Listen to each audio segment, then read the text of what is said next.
Kisah ini bermula ketika seorang ibu dan anaknya sedang mencari jamur di hutan pegunungan Alpen. Ketika si anak terpisah dari ibunya, ia melihat seorang cowok yang membantunya mencari jamur dengan menggunakan cermin. Tentu saja si anak kegirangan dan segera memanen jamur-jamur yang ada di sana. Namun tiba-tiba ia tak sengaja menemukan sebuah kerangka dan kemudian ia menjerit karena ketakutan. Polisi segera datang ke lokasi untuk menyelidiki kerangka-kerangka itu yang ternyata milik seorang pria yang kira-kira udah mati 30 tahun yang lalu. Untuk mengidentifikasi cowok yang bantuin si anak tadi, polisi menunjukkan beberapa foto cowok yang telah dilaporkan hilang. Sang anak akhirnya menunjuk ke salah satu foto cowok bernama Albert. Polisi nggak percaya pada sang anak, karena Albert sendiri sudah hilang sejak tahun 1975. Sang ibu akhirnya bercerita kepada polisi bahwa dahulu ada seorang polisi yang juga nggak percaya sama hal-hal mistis. Kemudian adegan beralih pada suatu masa tahun 1975 di sebuah desa bernama Grissenelb, Swiss. Seorang pastor muda ditemukan mati tergantung pada menara lonceng gereja. Dari keadaan mayatnya, sepertinya pastor itu mati bunuh diri. Sang uskup percaya bahwa iblis telah membisiki pastor muda itu untuk bunuh diri. Beberapa saat setelah jenazah pastor itu dikubur, seorang gadis misterius tiba-tiba muncul. Sebut saja namanya Rina. Ia kelihatan sempoyongan saat berjalan dan akhirnya pingsan. Sheriff Sebastian membawanya ke kantor polisi dan mencoba membersihkan wajahnya. Setelah Rina sadar, ia tiba-tiba mencium Sebastian. Dan bersamaan dengan itu, Dr. Zing tiba di sana, melihat mereka masih berpelukan. Tapi sang dokter pura-pura nggak tahu dan langsung mengecek kondisi Rina. Dr. Zing menganggap Rina mengalami amnesia dan menyarankannya untuk dibawa ke RSJ. Tapi Sebastian nggak setuju. Kondisi Rina sendiri sebenarnya sehat secara jasmani, namun ia tidak bisa berbicara dan sepertinya nggak pernah berinteraksi dengan manusia. Sementara itu para penduduk desa berkumpul di sebuah bar. Mereka sedang membicarakan kemunculan Rina, sang gadis misterius. Salah satu warga bilang, ia pernah melihat Rina ketika sedang mencari kayu bakar di hutan. Katanya Rina sempat menatapnya sebentar, kemudian kabur. Sebastian dan Rina kemudian datang ke bar yang lagi rame itu. Kebetulan bar itu milik kepala desa setempat. Sebastian memohon kepada Bukades untuk memberi Rina tempat tinggal sementara. Namun Bukades menolak, tapi ia memberi Rina sebuah baju, lalu menunjukkan sebuah patung hewan dari kayu bikinan Albert yang terjatuh ketika dibawa oleh Rina. Bukades lalu meminta Sebastian untuk mengecek kakak laki-lakinya yang tinggal di gunung bernama Erwin. Karena Erwin dan Albert memang tinggal bersama. Para warga percaya kalau Rina telah terlibat dalam kematian sang pastor dan nggak mau gadis itu berkeliaran di desa. Sebastian terpaksa mengurung Rina di kantor polisi demi keamanannya sendiri. Ia kemudian naik ke gunung tempat Albert dan Erwin tinggal.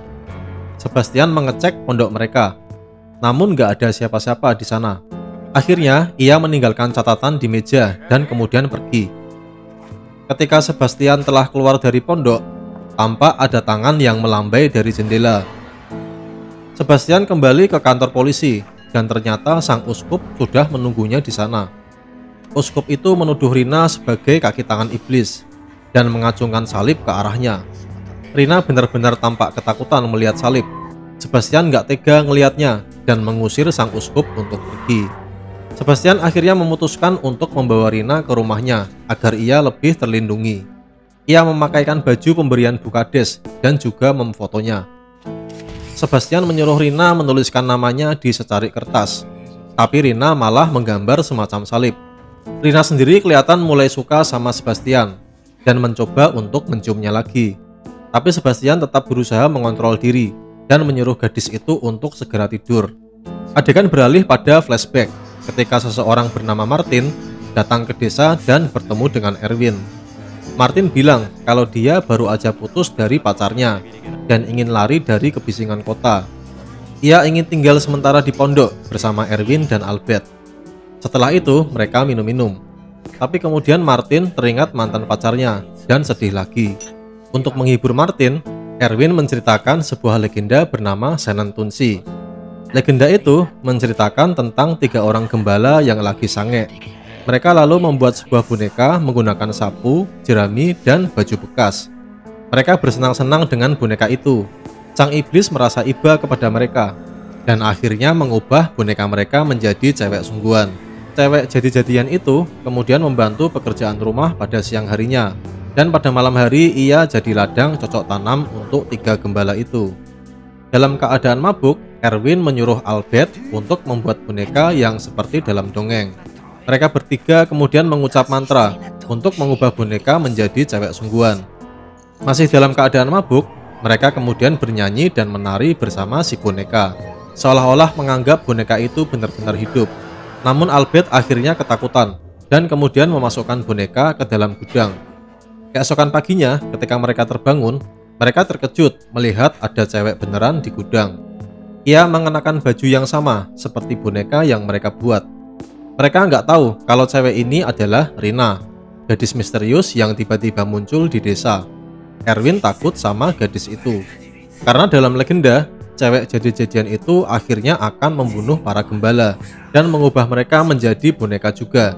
Akan tetapi Martin dan Albert kurang percaya sama dongeng itu dan mencoba berkomunikasi dengan Rina. Martin bilang ke Erwin kalau Rina pasti lagi tersesat di gunung, sehingga ia menyuruh Erwin untuk mengantarnya pulang sebelum polisi datang mencarinya. Erwin setuju, tapi terlebih dulu ia mengajak Rina ke dapur untuk bikin kopi. Namun tiba-tiba ia malah sange melihat kemolekan tubuhnya, dan akhirnya ia pun nyicipin kue apem Rina walau cuman sebentar. Martin tiba-tiba masuk ke dapur dan tanya kenapa masih belum berangkat juga. Erwin beralasan bahwa sebentar lagi akan ada badai. Padahal sebenarnya ia masih belum puas dan masih ingin sedap-sedap lagi sama Rina. Kemudian Martin diam-diam membawa Rina keluar dan menyuruhnya untuk menuruni bukit ke arah desa. Tapi gadis itu bingung dan malah lari ke arah pondok. Martin mengejarnya dan berhasil menangkapnya, lalu membekap mulutnya agar tidak berteriak. Tapi lagi-lagi ia juga nggak tahan godaan Saiton, dan akhirnya nyicipin kue apem si Rina juga. Setelah puas, Martin berubah pikiran dan membawa Rina kembali ke pondok. Martin bilang ke Erwin kalau mereka sebaiknya pesta wik-wik malam ini, mumpung ada Rina. Lalu besoknya baru nganter Rina ke desa. Dan benar juga, malam itu Erwin dan Martin mabuk berat.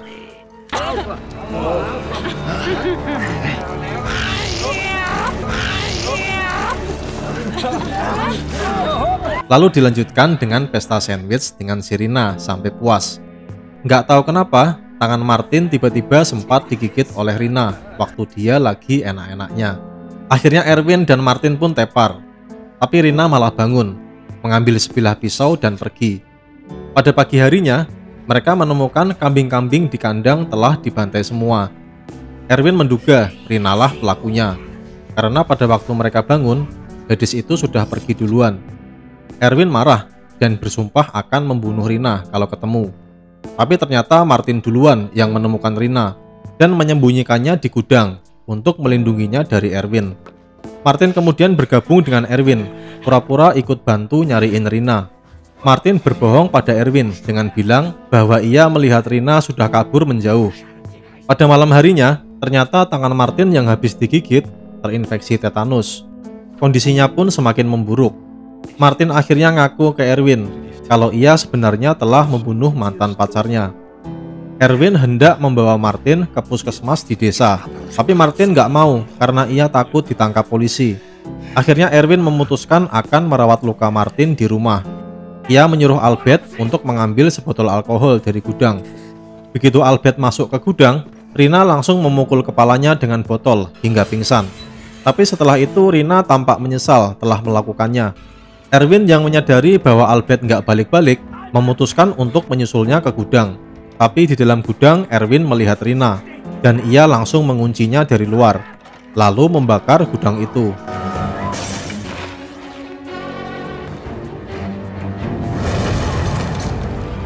Rina berhasil kabur dari cerbong asap. dan Erwin malah kaget karena ia melihat Albert yang minta tolong dari jendela gudang yang terbakar. Ia segera membantunya keluar dan mematikan api yang membakar tubuh Albert. Tapi terlambat. Luka bakar di tubuh Albert sudah parah banget dan akhirnya ia pun mati. Tiba-tiba Rina nampak dari jendela. Erwin dengan mudah menangkapnya karena gadis itu memang nggak berusaha untuk lari. Kemudian mengikat Rina di dapur dan menakut-nakutinya dengan salib, serta mengancam akan mencongkel matanya dengan obeng. Namun Martin tiba-tiba muncul sambil mengacungkan pistol dan menyuruh Erwin agar membebaskan Rina. Setelah Rina bebas, ia malah menusuk Erwin dari belakang menggunakan pisau dapur. Martin menjadi shock dan berniat menembak Rina juga. Tapi ia nggak tega dan akhirnya ia sendiri pingsan. Setelah terbangun, Martin menyuruh Rina mencari obat di desa. Walaupun Rina nggak paham perkataan Martin, ia tetap turun ke desa. Di sana ia melihat Sebastian dan para penduduk desa yang sedang mengubur jenazah pastor. Inilah awal mula Rina muncul di desa dan bertemu dengan Sebastian. Waktu Sebastian ke pondok Erwin, tangan yang melambai dari jendela itu adalah tangan Martin yang mencoba mencari pertolongan. Namun ia terlalu lemah untuk berteriak. Kemudian adegan beralih pada saat Sebastian terbangun dari tidur dan melihat Rina lagi bikin kopi untuknya. Sebastian kemudian mengajak Rina ke kantor polisi di kota untuk mencari data-data orang yang hilang. Ia berusaha mencari identitas wanita yang ada di foto yang wajahnya mirip dengan Rina. Namun wanita di foto itu ternyata tersangka kasus pembakaran rumah dan pembunuhan 3 orang gembala pada tahun 1950, dan wanita itu juga telah hilang sejak saat itu. Sebastian kemudian memutuskan akan mendatangi rumah mantan sheriff yang berdinas pada saat kasus itu terjadi.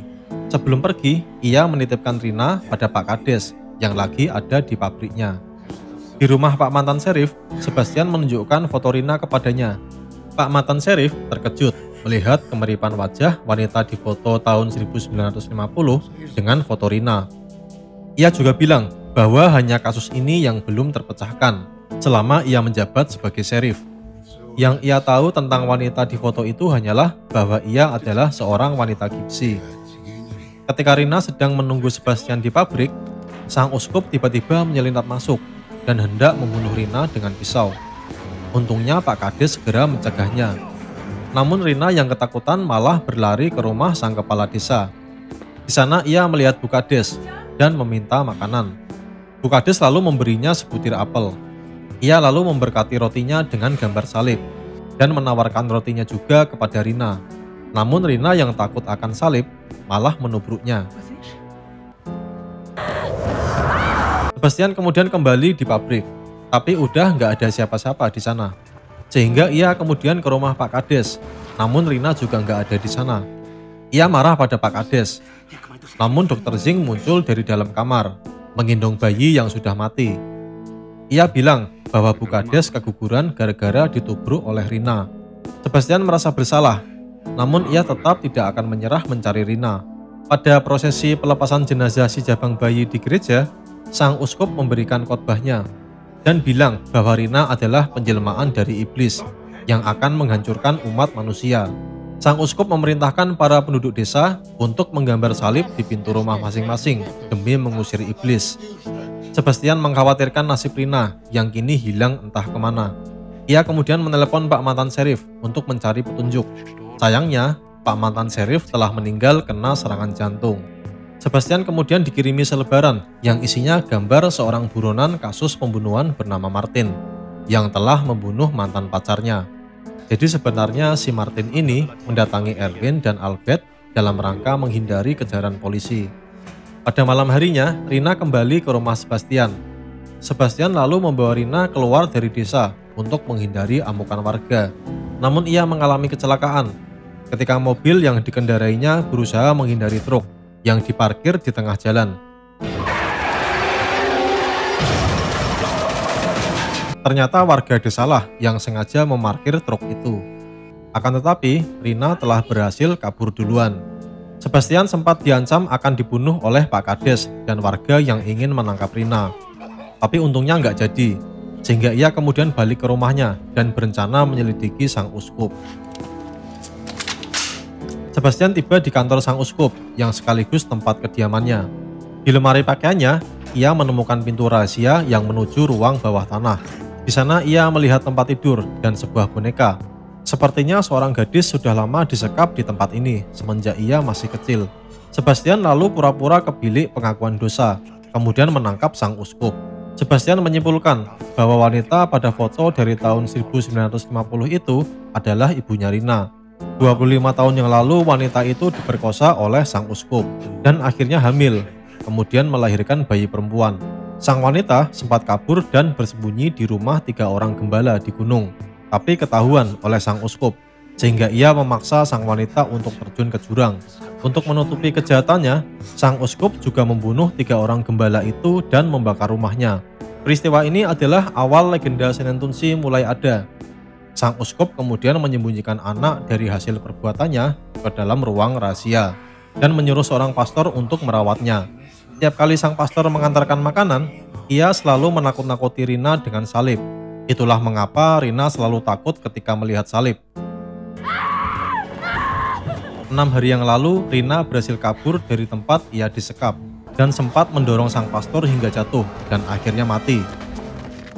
Setelah keluar dari kediaman sang uskup, Rina berlari ke arah gunung. Inilah awal mula Rina bertemu dengan Erwin CS. Untuk menutupi aibnya, sang uskup membuat kematian si pastor seolah-olah karena gantung diri.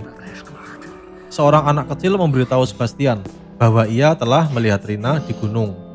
Sebastian berlari ke gunung dan mencari Rina di pondok Erwin. Akhirnya mereka pun bertemu kembali. Mereka kemudian berpelukan melepas kangen. Rina kemudian memamerkan mainan barunya kepada Sebastian. Tapi Sebastian shock karena mainan itu adalah 3 buah boneka yang dibuat dari jerami dan dibungkus oleh kulit tubuh Erwin, Albert, dan Martin. Tapi Rina memang lugu dan gak ngerti apa-apa. Ia mengira kalau orang yang sudah mati kemudian mayatnya dijadikan boneka bisa hidup kembali. Sebastian yang masih shock melihat 3 boneka itu langsung teringat pada legenda Senentunsi. Ia berteriak ke arah Rina dan menyuruhnya untuk pergi jauh. Rina yang ketakutan kemudian berlari. Sebastian mengejarnya, tapi karena kabut yang tebal, Rina akhirnya terjatuh ke jurang.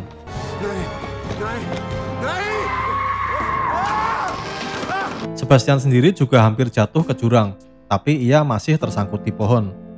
Ia kemudian turun ke bawah untuk mencari Rina. Sesampainya di sana, ia melihat mayat Erwin CS yang sudah dikuliti. Dan kemudian ia juga melihat mayat Rina yang ternyata tersangkut di tebing. Sebastian menyesal atas kematian Rina. Ia lalu bunuh diri dengan menembakkan pistol ke kepalanya. Polisi yang kini telah menemukan kerangka Erwin CS dan Rina akhirnya bisa menyimpulkan kasus yang terjadi 25 tahun yang lalu. Dan sama sekali nggak ada unsur mistis di sini, kecuali kemunculan Albert di hadapan si anak kecil yang masih menyisakan tanda tanya. Legenda itu sendiri sengaja dihembuskan oleh sang uskup untuk menakut-nakuti penduduk desa dan juga untuk menutupi aibnya. Sayangnya, legenda itu jugalah yang telah merenggut nyawa Rina dan Sheriff Sebastian. Sampai di sini dulu ceritanya ya teman-teman. Semoga kalian merasa terhibur dan sampai jumpa di video-video berikutnya. Bye.